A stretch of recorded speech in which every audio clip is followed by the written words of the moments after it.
araba juin kalo kile mugan saba samba flani mugan kile amunu sogole bana anga foli baw ye fo aw sigiyɔrɔ la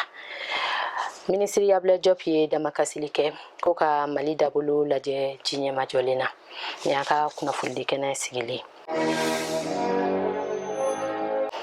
gɛlɛyaba donna Mali kɔnɔ kabini san 2012 waati la o siratigɛ la Mali mako bɛ diɲɛma ka dɛmɛ na walasa ka basigi sɔrɔ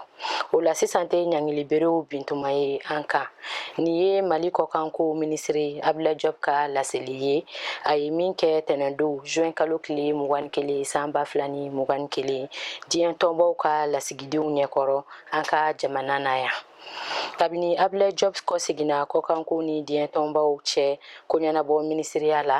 a bɛ ka ɲini dɛmɛbaw fɛ o k'u ka danaya lakuya Mali kan o hukumu kɔnɔ tɛnɛndon a ye diɲɛ tɔnbaw ka lasigidenw bisimila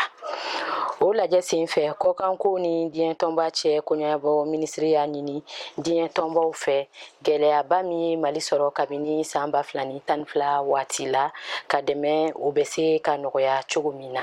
fɛn min ye fangayɛlɛma sababu ye mɛ kalo 25 san 2021 ka damakasili kɛ o faamuya cogo ɲuman na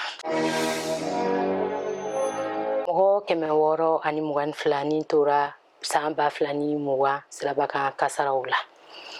mɔgɔ hakɛ min tora sirabakan kasaraw la san 2019 o kɛra 663 ye san 2020 ta kɛra 622 ye o ye 100 sarada la wɔɔrɔ bɔlen ye san 2019 hakɛ la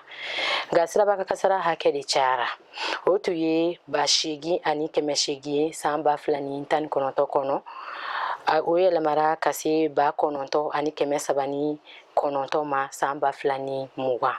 cakɛda min ɲɛsinin bɛ basigi sabatili ma sirabakan baw kan n'a tubabukan daɲɛsuru ye anazɛri ye o ɲɛmɔgɔba madame Dumbuya Jaji Sago ye kunnafoni lase alamisa tɛmɛnen san 2020 jatew ka foli lajɛ senfɛ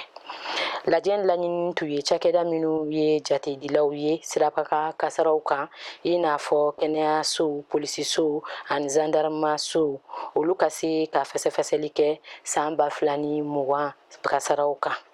kasara hakɛ min kɛra mɔgɔ hakɛ min nin tora la hakɛ min joginna ani ka kasara ninnu sababu fanba baguna tigɛ